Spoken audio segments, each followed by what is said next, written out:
अंजू, कितना बम फोड़ी? डर लगता है? अरे तब तो और फोड़ना चाहिए तेरे को। डर लगता है तो डर को भगाओ। स्काई शॉट वो जलाई बस। अरे ऐसे कैसे कर रही है तू?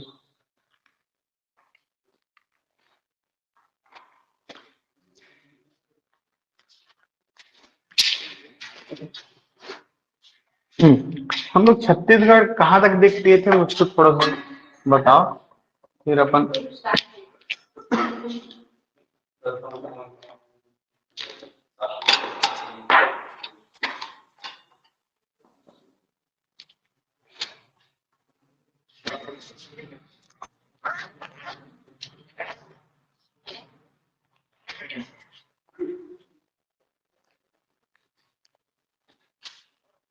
पानी नहीं लाई कह रहे? पानी लाया हो तुम? मैं पूरा बोतल लेके आया था और रास्ते भर गिरते हुए आया हूँ। हाँ यही चाहिए, थोड़ा फ्लास्क लाया था मैं अभी।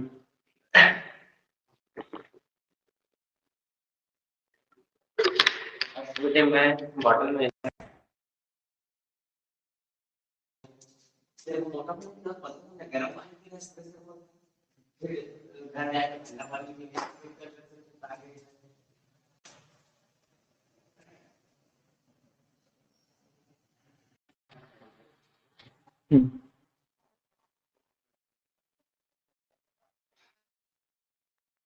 छत्तीसगढ़ में हम लोग का आपका आज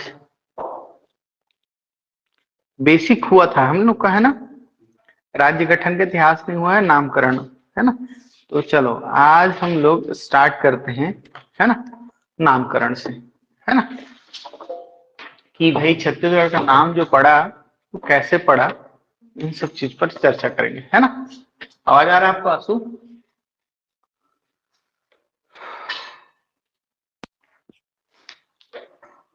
चलो तो हेडिंग रखिएगा आप, छत्तीसगढ़ ऐतिहासिक संदर्भ एवं नामकरण।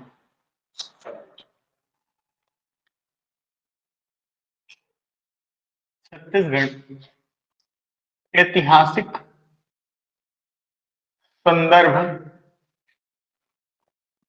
व नामकरण।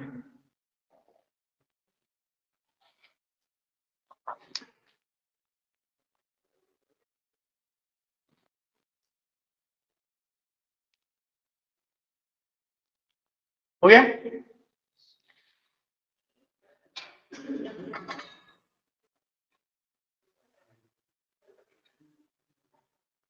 अब देखो, विभिन्न कालखंडों में छत्तीसगढ़ का जो नाम है ना, वो बदलता रहा है। आपको अलग अलग कालखंड में अलग अलग नाम देखने को मिलेंगे, ठीक?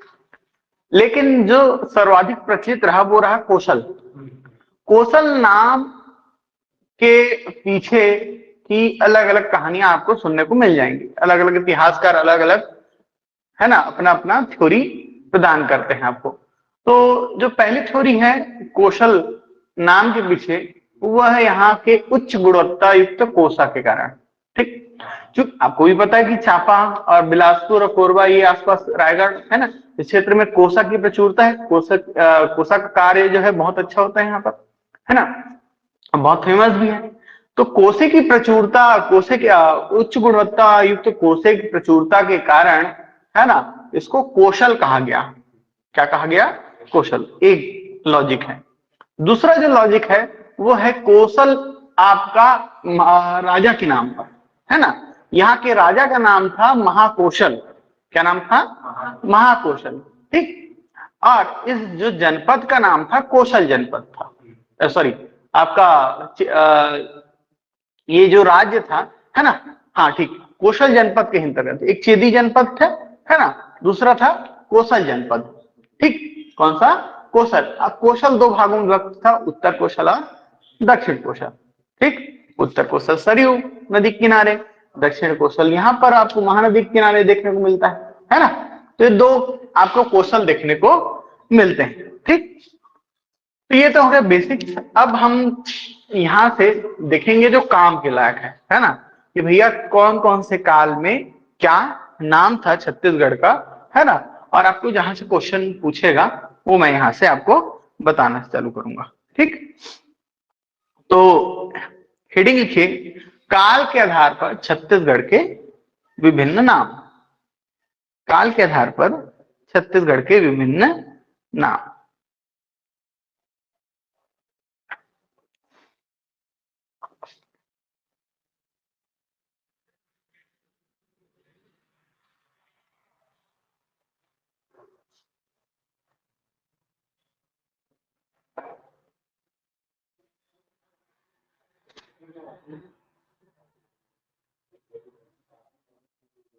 हो गया, ठीक जी।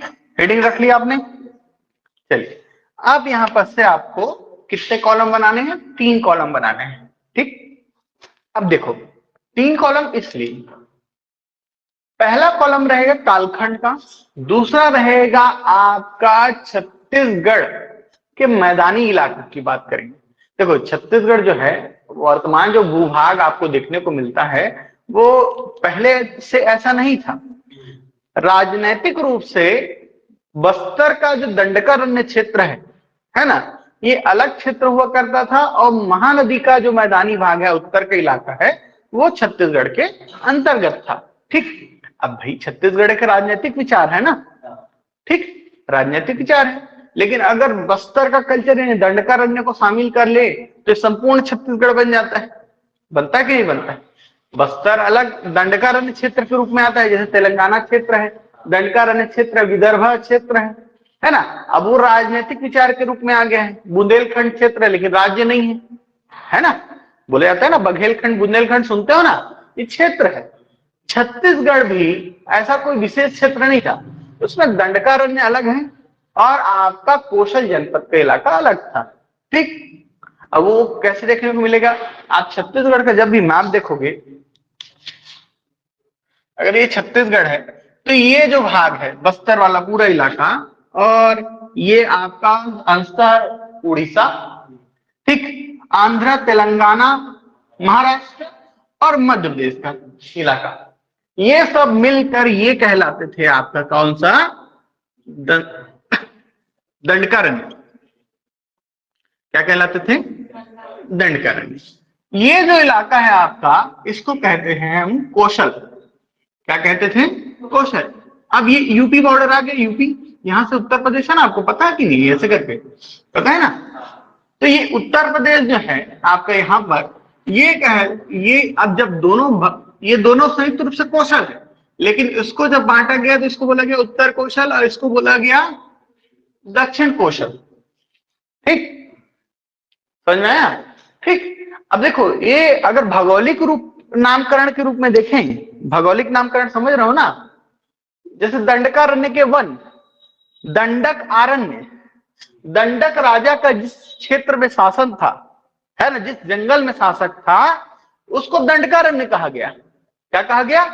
दंडकारण्य, ठीक। जिस भूभाग में कोसा प्रचुर मात्रा में पाया जाता था, यहाँ जहां महाकौशल नामक शासक का शासन था, उस क्षेत्र को बोला गया कौशल। क्लियर? देखो अलग अलग क्षेत्र है ना। अब राजनीतिक रूप से अब देखो, ये उत्तर कौशल, ये आपका दक्षिण कौशल का ये वाला इलाका और दंडकारण्य, इस दोनों भूभाग को मिलकर हम क्या कहते हैं? संयुक्त रूप से छत्तीसगढ़ कहते हैं। ये पता है ना आपको, ठीक। तो इसी को देखेंगे हम अलग अलग कालखंड में कैसे ये कौशल, उत्तर कौशल, दक्षिण कौशल, इसी भूभाग का, है ना, इस पूरे भूभाग का नाम चेंज हुआ। जैसे भारत होता था, भारत पहले क्या होता था? भारत में अफगानिस्तान गांधार आता था, पाकिस्तान आता था, ठीक है ना, आता था ना, ठीक। आपका बांग्लादेश आता था कि नहीं आता था, ठीक। तो ये सब इलाके आते थे।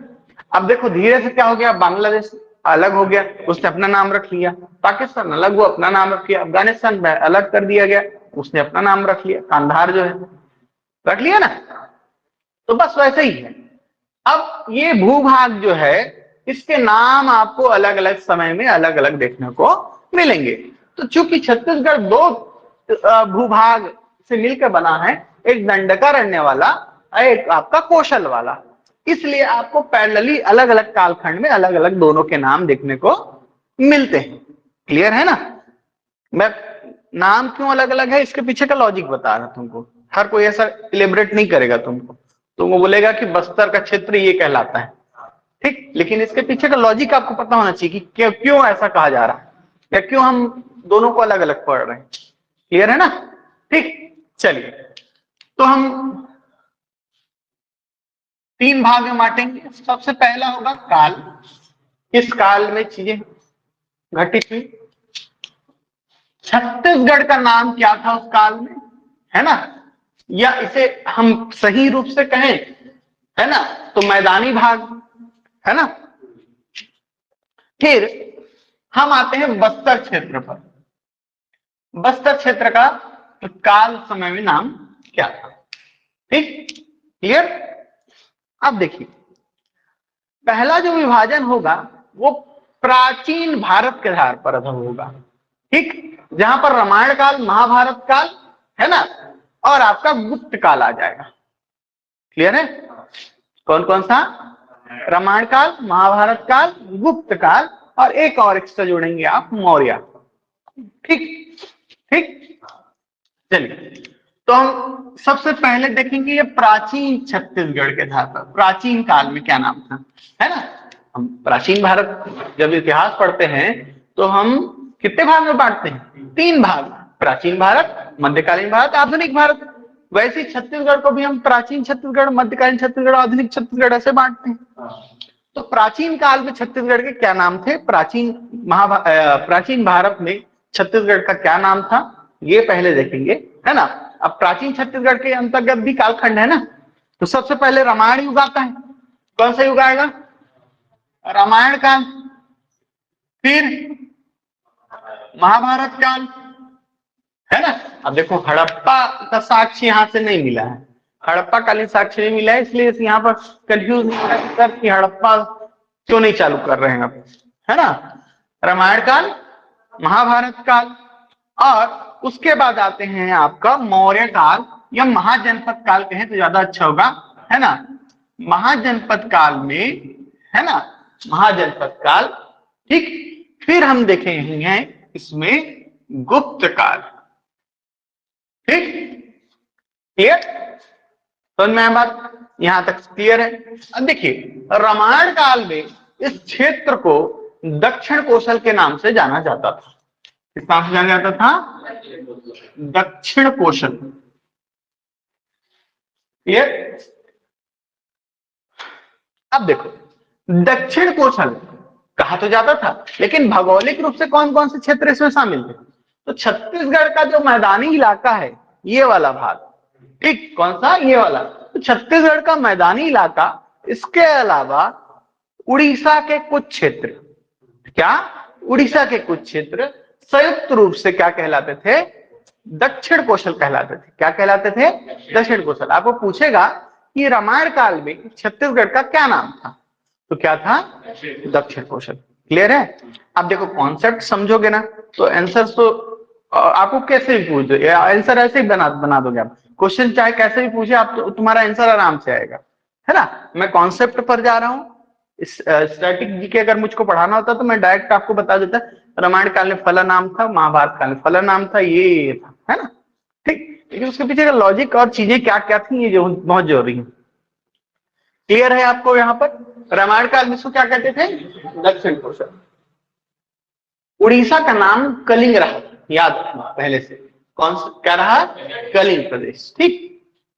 रामायण काल में छत्तीसगढ़ को क्या कहते थे? दक्षिण कौशल। सेम रामायण काल में ही बस्तर क्षेत्र को क्या कहते थे? दंडकारण्य कहते थे, ठीक। क्या कहते थे? दंडकारण्य कहते थे। यानी इस क्षेत्र का नाम रामायण काल में क्या था? दक्षिण कौशल था। और इस क्षेत्र का नाम जो वर्तमान में बस्तर है आपका, उसका नाम क्या था? दंडकारण्य था। क्लियर। अब आते हैं महाभारत काल में, ठीक। महाभारत काल में इस क्षेत्र को कहा गया प्राक कौशल। क्या कहा गया? प्राक कौशल। याद रखना कौशल नाम का कोई शब्द नहीं है, कौशल कहा जाता है, ठीक। आप दोनों कॉन्सेप्ट भी देखिए, कई लोग बोलते हैं ना दक्षिण कौशल महाकौशल, कौशल नहीं है जी, है ना, कौशल है। ठीक, अब इसके पीछे तुमको लॉजिक भी पता है, कोसा है ना, समझ में आ रहा है ना, कोसा भी बोलोगे है ना, तो कैसा कोसा बोलोगे, कोसा न कि कौसा बोलेगी क्या, नहीं बोलोगे ना। हाँ, क्लियर है ना, दक्षिण कौशल और प्राक कौशल। ठीक, तो महाभारत काल में इस भूभाग को क्या कहा गया, प्राक कौशल, जबकि दंडकारण्य के इस जंगली क्षेत्र को, वनों से घिरे हुए क्षेत्र को कहा गया कांतार। क्या कहा गया, कांतार। ठीक, क्या कहा गया, कांतार कहा गया। अब देखो वेनसांग, अब ये रामायण महाभारत काल हो गया। ठीक, आपको पता है ये वैदिक काल के बाद कही रहा है। जब इतिहास पढ़ते हैं, प्राचीन भारत पढ़ोगे तो कहां से होगा, पाषाण काल, प्रागैतिहासिक काल में, फिर आद्य ऐतिहासिक काल में आप आएंगे हड़प्पा सभ्यता, आएंगे ना, हड़प्पा सभ्यता इट मीन धातु युग, धातु युग में पढ़ोगे सबसे पहले आप ताम्र युग, गिलुंड आहार संस्कृति। ठीक, वो ताम्र सभ्यता है। फिर कांस्य युग आओगे, हड़प्पा सभ्यता पहले एग्जिस्ट करती थी भारत में, टेक्निकली ताम्र पहले, कांस्य बाद का है। फिर उसके बाद जब ये खत्म हो जाएगा तो वैदिक काल आओगे, वैदिक काल को दो भाग में बांटोगे, ऋग्वैदिक काल, उत्तर वैदिक काल। फिर लास्ट जो 600 ईसा पूर्व के आसपास का समय है वो सूत्र काल कहलाता है। ठीक, ऐसे सूत्र काल का के बाद या उसी के आसपास का समय जो है महाकाव्य काल है, महाकाव्यों की रचना हुई इसमें, है ना। पहले वेदों की रचना हुई, ऋग्वेद, यजुर्वेद, सामवेद, अथर्ववेद, फिर रामायण महाभारत की रचना हुई महाकाव्य काल, सूत्र काल में। ठीक, समझ में आ रहा है ना। तो महाभारत और रामायण काल ये कौन से वैदिक काल के बाद की घटनाएं हैं। तो रामायण महाभारत हुआ, रामायण महाभारत के बाद आप पहुंचते हैं, धातु युग चल रहे हैं ना, लोहे की खोज हो गई थी, है ना, तभी तो युद्ध हो रहे हैं। अब महाजनपद काल में जो अलग अलग जनपदों में विभाजित था, मगध जनपद था ना, था कि नहीं, कौशल था, अवंती था, अवंती था ना, ठीक, आपका वज्जी था, वैशाली था, ये जनपद थे अनेक अनेक। तो इस महाजनपद काल में आपको पता है कौन आता है, कौन विदेशी यात्री आता है, वेनसांग आता है। कौन आता है, वेनसांग आता है। तो महाजनपद काल में पहुंचता है कौन, वेनसांग। ठीक, वेनसांग जो आता है ना, ये पश्चिमी भारत से होकर आता है। किधर से आता है, उत्तर पश्चिम, पश्चिमी नहीं कहें, उत्तर पश्चिम ही कहें तो ज्यादा अच्छा रहेगा। उत्तर पश्चिम भारत से होकर आता है और उत्तर पश्चिम भारत से प्रवेश करके वो, है ना, कहां पहुंचता है, भारत के अंदर पहुंचता है। ठीक, कौन आपका, वेनसांग। ठीक, वेनसांग जब आता है किसके काल में आता है, मौर्य काल में आता है वेनसांग, आता है कि नहीं आता है, चंद्रगुप्त मौर्य काल में। ठीक, वेनसांग जब आता है तो इस क्षेत्र का नाम वह अपनी किताब में किया सलो कहता है। क्या कहता है, किया सलो। क्या कहता है, किया सलो। क्या कहते हैं, किया सलो कहता है। ठीक, क्या कहता है वेनसांग, किया सलो। किसको, छत्तीसगढ़ के लिए शब्द का प्रयोग करता है। बस्तर का बताऊं क्या कहता है, पूछता नहीं है लेकिन सुन लो, लिखूंगा नहीं, पोलो मोलो किली, क्या, पोलो मोलो किली कहता है। ठीक, लेकिन वो काम का नहीं है, तुमको नहीं पूछेगा तो इसलिए हम लिखना मत, छोड़ दो, है ना। पोलो मोलो किली कहता है बस्तर क्षेत्र को, और छत्तीसगढ़ के लिए किया सलो शब्द का प्रयोग, वो शिव की रचना है। किया सलो छत्तीसगढ़ शब्द है, शिव की नाम है उसका, रचना का नाम शिव की है। वेनसांग की रचना जो है उसका नाम शिव की है, और उस किताब में उसने छत्तीसगढ़ के लिए किस शब्द का प्रयोग किया है, किया सलो का प्रयोग किया है। ठीक, क्लियर। अब आते हैं गुप्ता पीरियड। गुप्त काल में छत्तीसगढ़ को कौशल कहा जाता था। ठीक, क्या कहा जाता था? कौशल कहा जाता था छत्तीसगढ़ को। ठीक, क्लियर। और बस्तर के लिए जिस शब्द का प्रयोग हुआ है वो है महाकांतार। क्या? महाकांतार।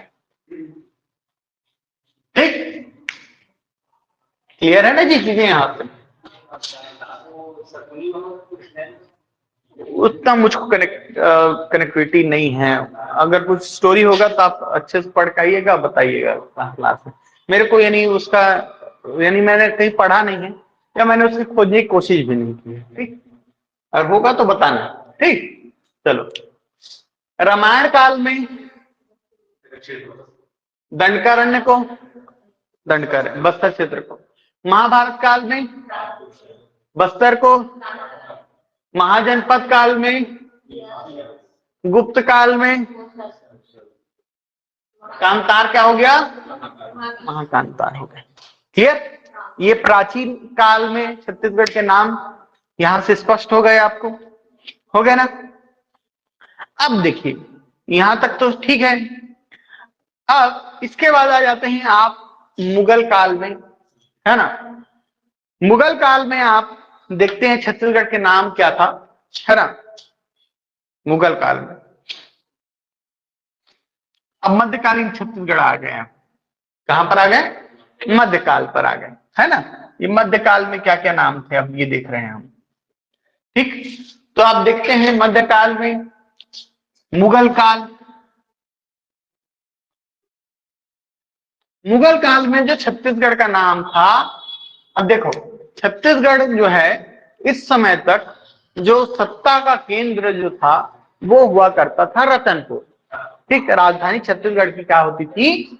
रतनपुर। रायपुर शहर जो था वो उतना डेवलप्ड नहीं हुआ था या सेंटर नहीं था। रतनपुर से सत्ता कंट्रोल होती थी, तो इसलिए छत्तीसगढ़ को रतनपुर राज कहते थे। क्या कहते थे? रतनपुर राज कहते थे। हाँ, मुगल काल में। ठीक, अबुल फजल की रचना है आईने अकबरी। ठीक, अबुल फजल, है ना? जा रहे हो ना? अबुल फजल और फैजी ये दोनों भाई थे। तो अबुल फजल की रचना है आईने अकबरी। आईने अकबरी में छत्तीसगढ़ के लिए रतनपुर राज शब्द का प्रयोग आपको देखने को मिलता है यहां पर। क्लियर है? समझ में आया बात? यहां बस्तर के लिए कोई नाम नहीं मिलता है। ठीक, अब देखो मुगल काल के बाद आते हैं मध्यकालीन छत्तीसगढ़ ही पढ़ रहे हैं हम लोग, है ना? मध्यकाल में दूसरा जो काल आता है वो छिंदक नागवंश काल में।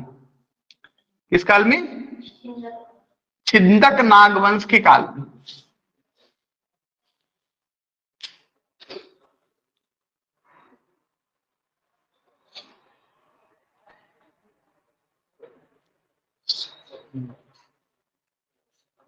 ठीक, छिंदक नागवंश के काल में छत्तीसगढ़ के लिए शब्द नहीं मिलता है, लेकिन चूंकि छिंदक नागवंशी शासन कहां करते हैं? बस्तर क्षेत्र में शासन करते हैं। और छिंदक नागवंशी बस्तर क्षेत्र में शासन करने के कारण वे उस क्षेत्र को कहते थे चक्रकोट या भ्रमरकोट। चक्रकोट और क्या नाम मिलता है? भ्रमरकोट। ये नाम आपको देखने को मिलते हैं किसके लिए? बस्तर क्षेत्र के लिए। बस्तर का जो अरण्य क्षेत्र था उसके लिए चक्रकोट और भ्रमरकोट नाम आपको देखने को मिलता है। ठीक, अब इसमें थोड़ा सा अपडेशन करो। क्या होता है कभी कभी, अब जब इतिहास पढ़ोगे ना तो तुमको पता चलेगा कि भाई चूंकि ऋग्वेद में जो विंध्य पर्वत है उसके इधर का वर्णन नहीं, विंध्य पर्वत उत्तर का वर्णन है। ठीक, मैं आपको पहले बताया कि वैदिक काल तो भाग में है, ऋग वैदिक काल, उत्तर वैदिक काल।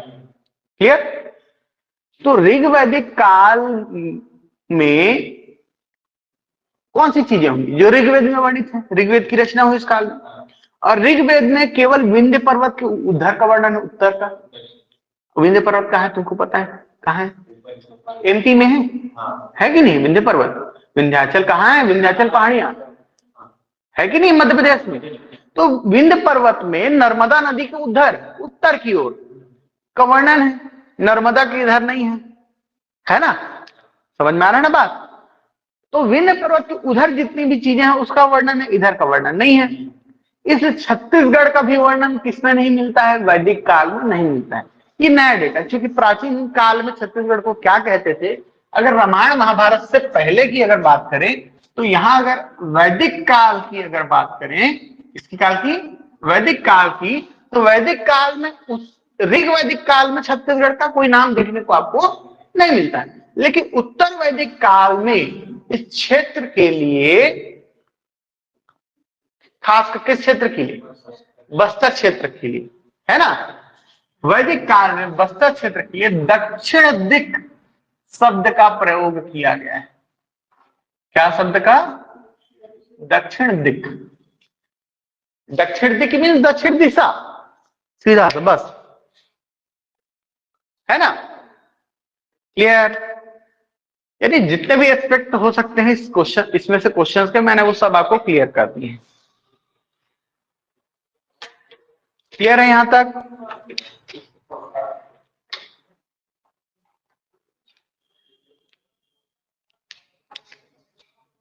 समझ में आ रहा है ना? क्लियर है ना जी? चल, तो ये हो गया आपका क्या विभाजन, है ना? कहां तक? मध्यकाल तक, है ना? मध्यकाल के बाद आ जाते हैं अपन आधुनिक छत्तीस, आधुनिक। ठीक, अब आधुनिक काल में आपको यहां से दो देखने को मिलेंगे। एक तो ब्रिटिश काल, और ब्रिटिश काल के बाद है आपका वर्तमान।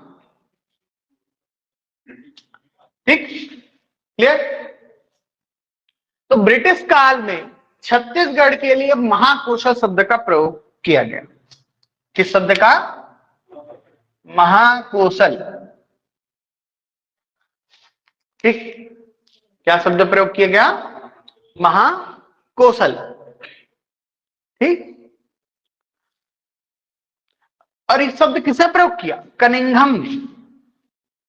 किसने किया था? कनिंघम ने। आगे इतिहास पढ़ोगे और अच्छे से इसके बारे में, है ना? तो महाकौशल शब्द का प्रयोग किसने किया? कनिंघम ने, ब्रिटिश काल में छत्तीसगढ़ के लिए, है ना? समझ में आ रहा है ना बात?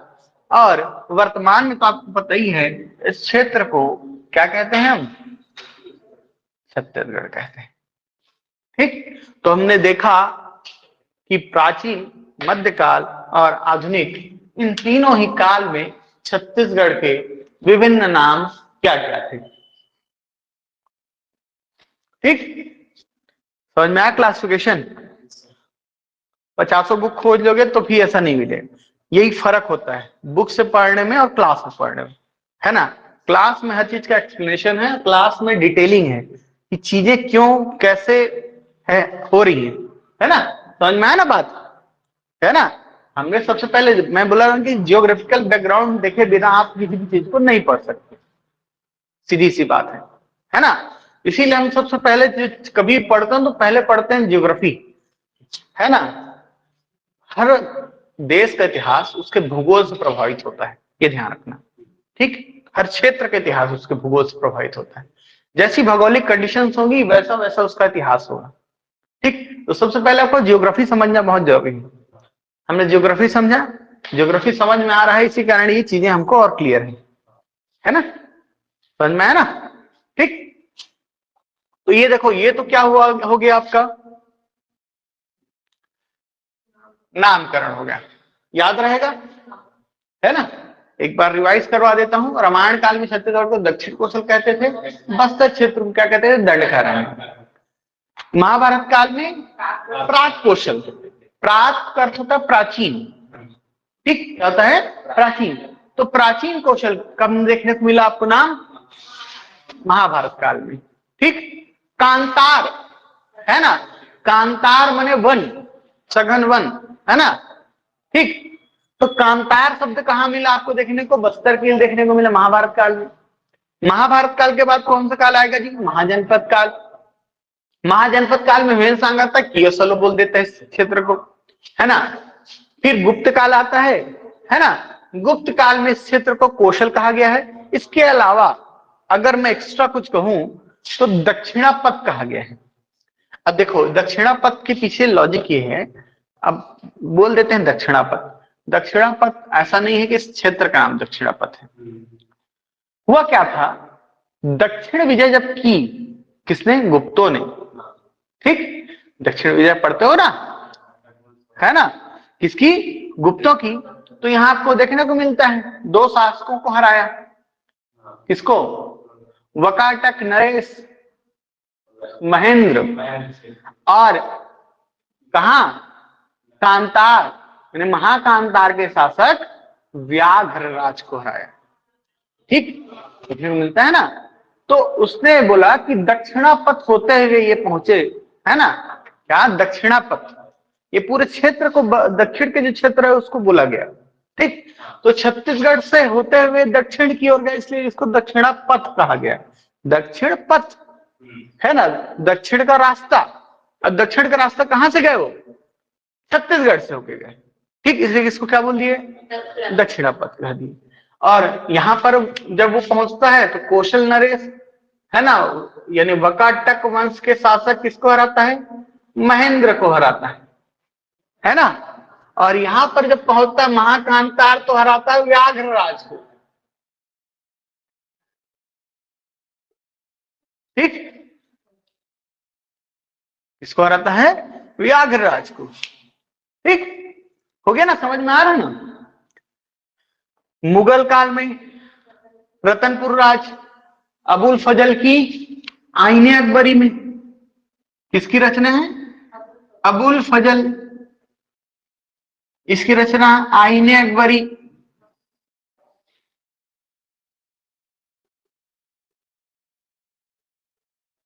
है ना। आईन मीन्स क्या होता है?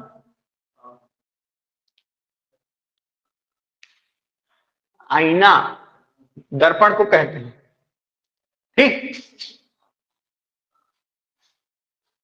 हो गया। फिर है छिंदक नागवंशी काल में चक्रकोट भ्रमणकोट कहा गया इस क्षेत्र को। ब्रिटिश काल में क्या कहा गया? महाकौशल कहा गया। कनिंघम ने इस क्षेत्र को महाकौशल कहा, क्योंकि क्षेत्र बहुत बड़ा था। इस एक्चुअल में कौशल को के क्षेत्र को बहुत बड़ा दिखाने के लिए या उसको थोड़ा सा अप हाई करने के लिए उसको क्या बोल दिया कि महाकौशल कह दिया गया। तो महाकौशल आपको किसके द्वारा नाम देखने को मिलता है? कनिंघम के द्वारा। वर्तमान में आपको सभी को पता है कि छत्तीसगढ़, हम इस क्षेत्र को संयुक्त रूप से कहते हैं, चाहे वो बस्तर का इलाका हो चाहे दक्षिण कौशल का इलाका हो। अब ये होता कब है? कोटपाड़ संधि याद है? ठीक, कोटपाड़ की जो संधि है उसी के बाद ही जो दंडकारण्य है वो छत्तीसगढ़ का पाड़ बनता है ना। ब्रिटिश काल में ही, ब्रिटिश काल में ही कोटपाड़ की संधि होती है और उसी ने ही दंडकारण्य यानी बस्तर क्षेत्र को छत्तीसगढ़ से जोड़ दिया, है ना। 1800 ईस्वी के आसपास आपको देखने को मिलेगा ये चीज। ठीक, जब छत्तीसगढ़ का पार्ट बन जाता है कौन?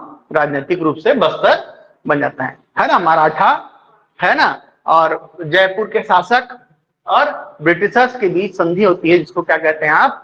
कोटपाड़ की संधि कहते हैं। और कोटपाड़ की संधि के बाद ही दंडकारण्य या बस्तर जो क्षेत्र है वो किसका पार्ट बन जाता है?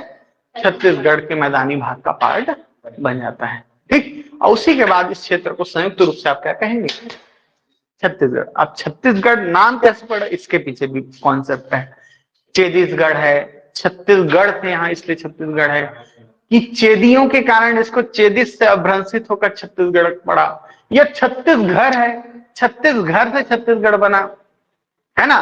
बेगलर का पढ़ोगे तो छत्तीस का चर्मकार परिवार यहाँ आकर बसे, है ना। ये अलग अलग कॉन्सेप्ट का नाम है। ठीक, समझ में है ना? क्लियर हो रहा है ना चीज? चलो अब देखो, ये मैं तुमको इतना सारा चीजें बता दी यहां से, है ना। अब मैं जो यही नाम है ना, कहां पर ये वर्णन देखने को मिलता है इन नामों का। दक्षिण कौशल कहां पर देखने को मिलता है, कौशल कहां पर देखने को मिलता है ना, यही मैं तुमको बताने वाला हूं आगे। ठीक, ये स्पष्ट हुआ ना ये चीज, है ना, मिटा दो।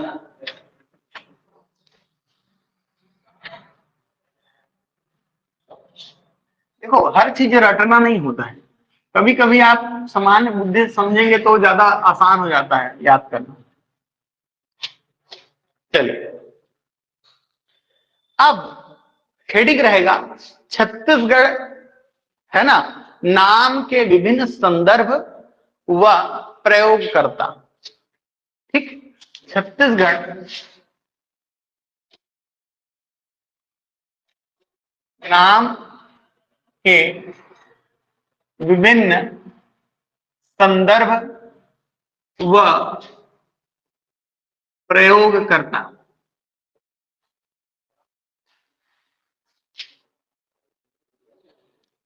ठीक, चलिए अब आपने सबसे पहले नाम देखा दक्षिण कौशल। क्या नाम देखा, दक्षिण कौशल। दक्षिण कौशल जो नाम है वो आपको पहली बार देखने को मिलता है वाल्मीकि रामायण। इसमें वाल्मीकि रामायण,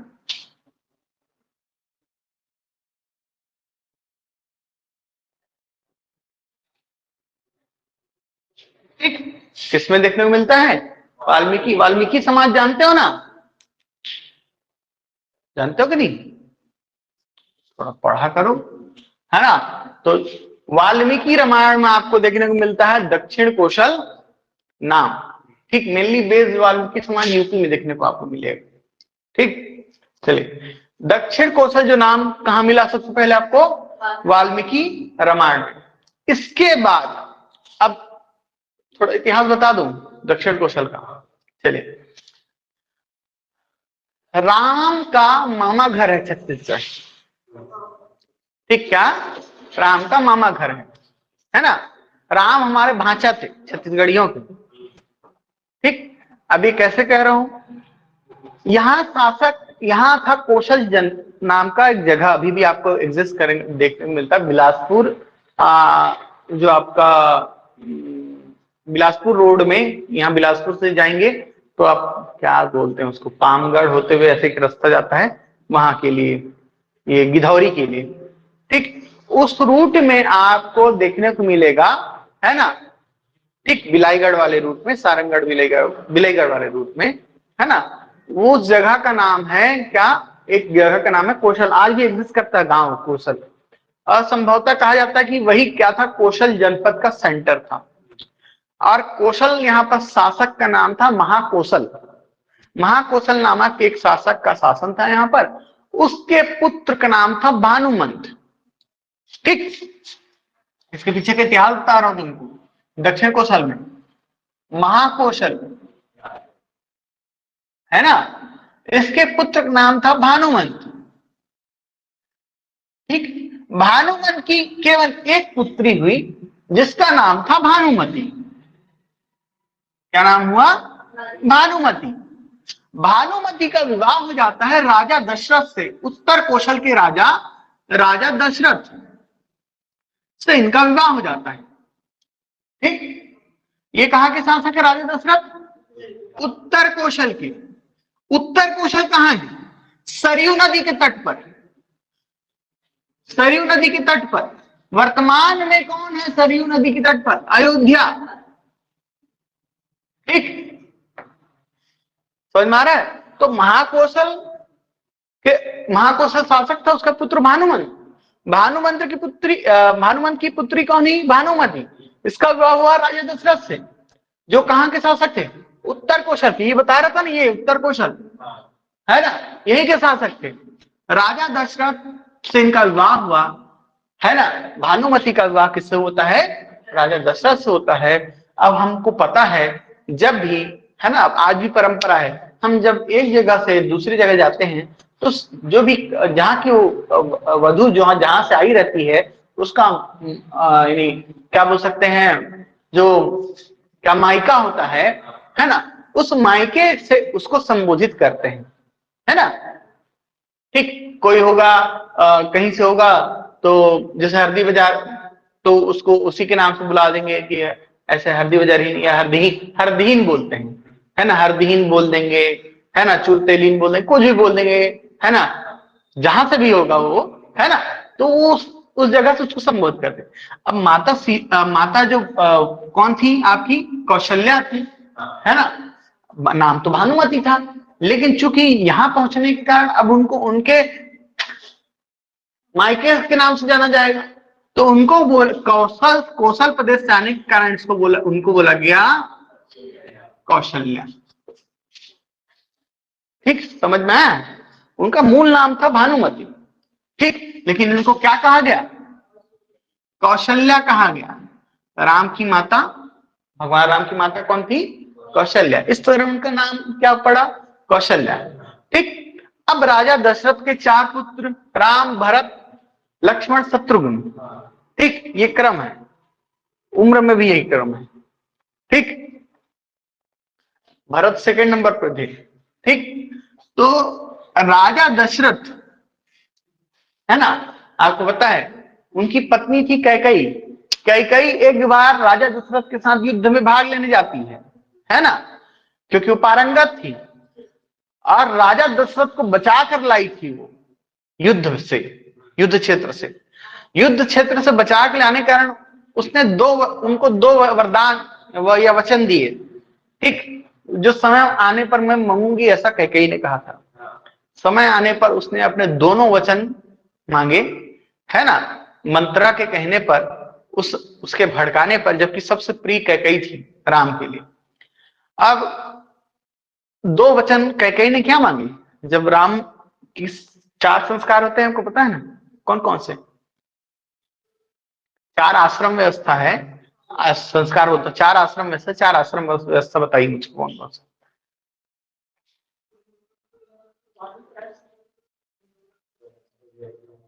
गृहस्थ, वानप्रस्थ, संन्यास, और एक और, पहला कौन सा है?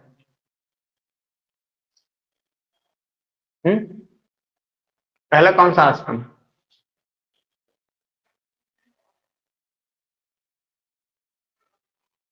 ब्रह्मचर्य, फिर गृहस्थ, फिर वानप्रस्थ, फिर संन्यास। ठीक, ये क्या है, 4 आश्रम।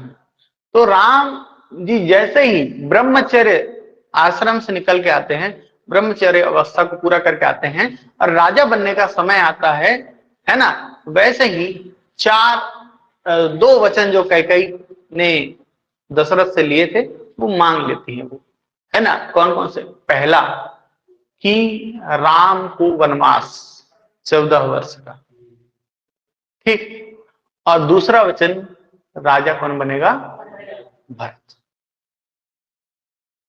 ठीक,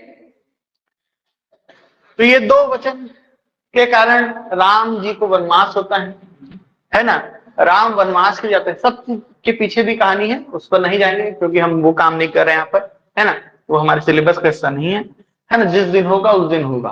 ठीक, और जरूर होना चाहिए, क्योंकि अगर आपको अपना इतिहास, अपना गौरवशाली इतिहास पता नहीं है तो वो देश ऊपर नहीं उठेगा। ठीक, रामायण महाभारत तो होने ही चाहिए, क्योंकि ये इससे बड़ा कोई लिटरेचर दुनिया में है ही नहीं, इससे बड़ा लिटरेचर कोई साहित्य दुनिया में नहीं, इससे बड़ा कोई दर्शन दुनिया में नहीं है, इससे बड़ी कोई सीख दुनिया में नहीं। रामायण महाभारत से जितना सीखने को मिलता है उससे बड़ा कोई चीज है ही नहीं। ठीक, तो राजा दशरथ, है ना, राम को नाज देते हैं, भरत, है ना, अपना आदर्श मान के उनको शासन जरूर करते हैं, लेकिन गद्दी पर कभी नहीं बैठते। ठीक, जैसे मुगल काल में एवं मध्यकालीन भारत में आपको किसके साथ देखने को मिलेगा?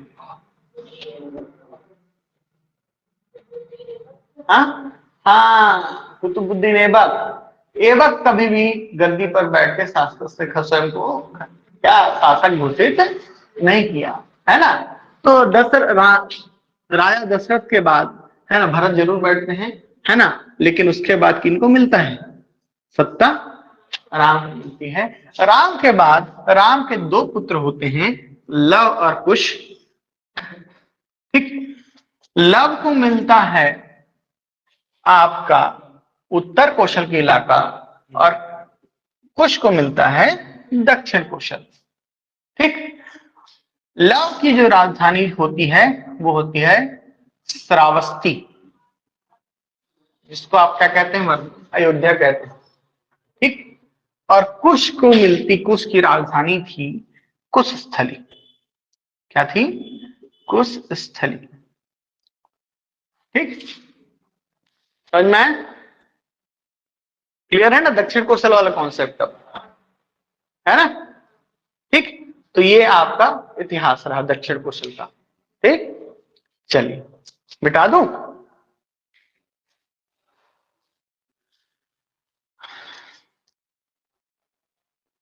तो दक्षिण कौशल नाम हमको पहली बार वाल्मीकि रामायण में देखने को मिलेगा। फिर जाजल देव प्रथम के,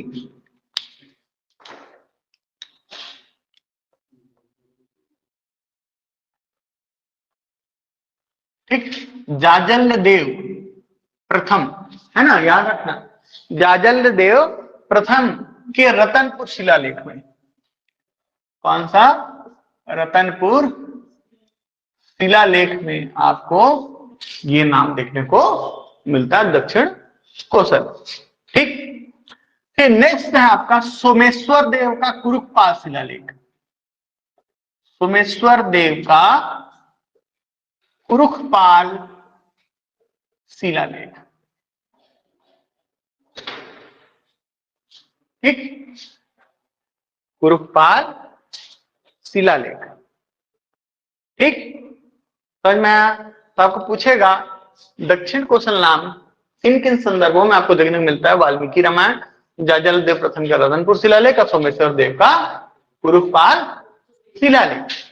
ठीक, फिर उसके बाद ये हो गया रामायण का। दक्षिण कौशल के बाद आपको कौशल जो नाम देखने को मिलता है, कौशल देखो ये संस्कृत का शब्द है ना? ठीक, क्या है? कौशल जो है संस्कृत का एक्चुअल में शब्द है, इसीलिए मैं बोलता हूं कौशल नाम का कोई चीज नहीं होता, कौशल होता है ना? है ना? कौशल, क्या? कौशल ऐसे करके आता है। ठीक, तो कौशल नाम देखने को मिलता है आपको महाभारत के सभा पर्व में। महाभारत के सभा पर्व में, पर्व माने ये चैप्टर्स है ना, अलग अलग, है ना? महाभारत में अलग अलग चैप्टर्स है, वन पर्व, सभा पर्व, है ना? तो सभा पर्व, वन पर्व में तो गुंजी तीर्थ के बारे में वर्णन है, सभा पर्व में छत्तीसगढ़ का नाम क्या कहा गया है? कौशल कहा गया है। क्लियर? फिर कालिदास की रघुवंशम में, कालिदास कृत रघुवंशम में भी आपको क्या नाम देखने को मिलता है?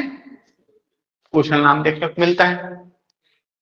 ठीक, इसके अलावा हरिसेन की प्रयाग प्रशस्ति में भी आपको यही नाम देखने को मिलता है, हरिसेन की प्रयाग प्रशस्ति।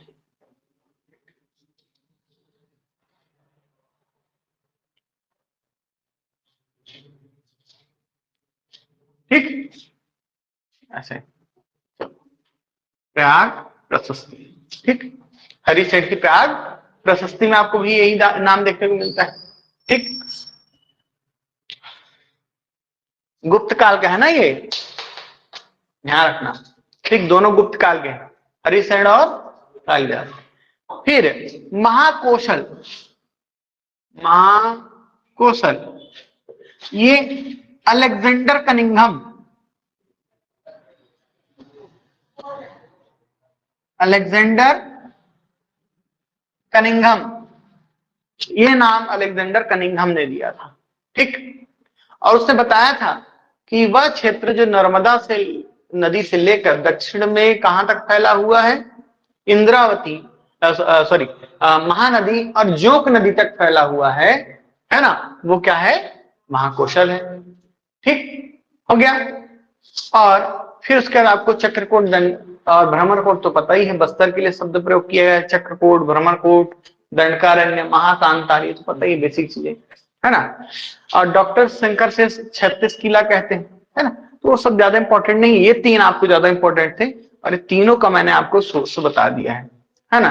कि संदर्भ कहाँ कहाँ पर देखें, संदर्भ कहने का मतलब कि इस नाम उस चीज का वर्णन कहाँ पर आया है ना, मूल रूप से उसी को कहते हैं संदर्भ। ठीक, जहां से आप मूल रूप से जिन चीजों को जहां से उठाते हैं उसको बोलते हैं संदर्भ।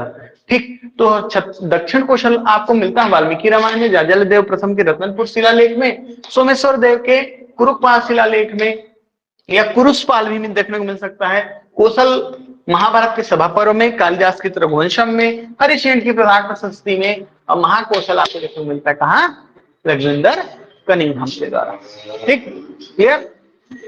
तो ये चीजें यहां तक हो गई। ठीक, नेक्स्ट क्लास में हम मिलेंगे तो हम देखेंगे कि छत्तीसगढ़ जो शब्द है उसका प्रयोग पहली बार, है ना, वर्तमान नाम तो पता है छत्तीसगढ़, तो वर्तमान में जो छत्तीसगढ़ नाम है उसका प्रयोग पहली बार कब देखने को मिलता है, साहित्यिक प्रयोग, है ना, राजनीतिक प्रयोग, ये चीजें देखेंगे हम, प्रशासनिक प्रयोग, है ना, ये तीन आधार पर देखेंगे। उसके बाद फिर हम कल ही, है ना, क्या देखेंगे इसमें कि इसका बैकग्राउंड क्या है, छत्तीसगढ़ बुलाते क्यों है इस क्षेत्र को, है। अब उसके विभिन्न मत जो है, क्योंकि मत है, किसी को एग्जैक्ट पता तो है नहीं इस क्षेत्र को छत्तीसगढ़ ही क्यों कहा गया, तो विभिन्न मत क्या थे, विचार क्या थे, वो हम जानने की कोशिश करेंगे।